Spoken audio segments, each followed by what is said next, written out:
ಒಂದು 50 ಮನೆ ಕಟ್ಕೊಂಡಿದ್ದಾರೆ, ಇನ್ನೊಂದು 20 ಜನ GPN ಅಲ್ಲಿ ಇದ್ದಾರೆ. ಅವ್ರ ಪಾಪ ಅವ್ರಿಗೂ ಖಾತೆ ಮಾಡ್ಕೊಟ್ರೆ ಅವರು ಕಟ್ಕೊಳ್ತಾರೆ. ಕಟ್ಟಿರೋರು ಇದ್ದಾರೆ, ಅದನ್ನ ಕಟ್ಟದೇ ಇರೋರು ಇದ್ದಾರೆ. ರಾಜನಕೇನ್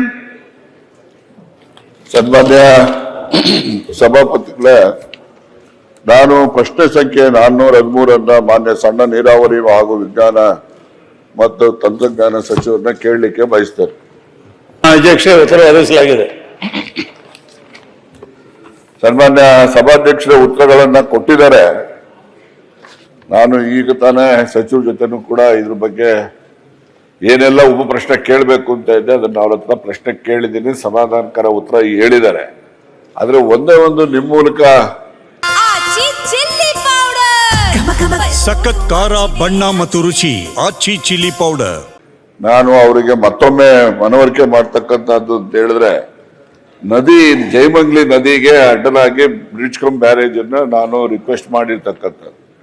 ಈ ನದಿ ತುಮಕೂರು ತಾಲೂಕು, ಕೊರಟಗೆರೆ ತಾಲೂಕು, ಮಧುಗಿರಿ ತಾಲೂಕು, ಹೀಗೆ ಎಲ್ಲ ತಾಲೂಕುಗಳಲ್ಲೂ ಕೂಡ ಹರಿದು ಕಡೆಗದು ಆಂಧ್ರ ಪ್ರದೇಶ ಸೇರುತ್ತೆ. ನದಿ ಹರಿತಕ್ಕಂಥ ಜಾಗ ಹೊಲದಲ್ಲಿ ನದಿ ಹರಿಯುತ್ತಾ, ಇವರು ಬರೀತಾರೆ ಹೊಲಗಳಲ್ಲಿ ಅಂತೇಳಿ ಈ ಅಧಿಕಾರಿಗಳು ಉತ್ತರ ಬರೀತಾರೆ. ಅದಕ್ಕೋಸ್ಕರ ನನಗೆ ಅವರು ಗೂಗಲ್ ಮ್ಯಾಪ್ ಎಲ್ಲ ತೋರಿಸಿದ್ರು. ಗೂಗಲ್ ಮ್ಯಾಪ್ ಮೇಲೆ ಕೂತ್ಕೊಂಡು ಇವರು ಉತ್ತರ ಕೊಡೋದಾದ್ರೆ ಅದ್ರಲ್ಲಿ ಏನು ಅರ್ಥ ಇರೋದಿಲ್ಲ. ಅದಕ್ಕೋಸ್ಕರ ನಾನು ಅವ್ರಿಗೆ ಮನವಿ ಮಾಡಿದ್ದೇನೆ, ಆ ಸಂಬಂಧಪಟ್ಟಂತ ಅಧಿಕಾರಿಗಳ ಜೊತೆ ಸ್ಥಳ ತನಿಖೆ ಮಾಡ್ತಕ್ಕಂಥದ್ದಕ್ಕೆ ನೀವು ಸೂಚನೆ ಕೊಡಿ. ಆ ಸೂಚನೆ ಆಧಾರದ ಮೇಲೆ ನಾವು ಸ್ಥಳವನ್ನ ಪರಿಶೀಲನೆ ಮಾಡಿ ಸೂಕ್ತವಾದಂತ ಕ್ರಮ ತಗೋಬೇಕು ಅಂತ ಅವರಿಗೆ ಮನವಿ ಮಾಡಿದೆ. ಅದಕ್ಕೆ ಅವ್ರು ಒಪ್ಪಿದ್ದಾರೆ. ಅದನ್ನ ಒಂದು ಭರವಸೆಯನ್ನ ಸಚಿವರಿಂದ ನಾವು ನಿರೀಕ್ಷೆ ಮಾಡ್ತೀವಿ. ಓಕೆ ಅಧ್ಯಕ್ಷರೇ, ಈಗಾಗಲೇ ಅವ್ರು ಕೇಳಿರ್ತಕ್ಕಂಥ ಹಿಂದಕ್ಕೂ ನೀವು ಪ್ರಶ್ನೆ ಕೇಳಿದ್ದಾರೆ. ಈಗಾಗಲೇ ಆ ನದಿ ಮೇಲೆ 2 ಬ್ಯಾರೇಜಸ್, ಬ್ರಿಡ್ಜ್ ಕಮ್ ಬ್ಯಾರೇಜಸ್ ಮಾಡಿರ್ತಕ್ಕಂಥದ್ದು.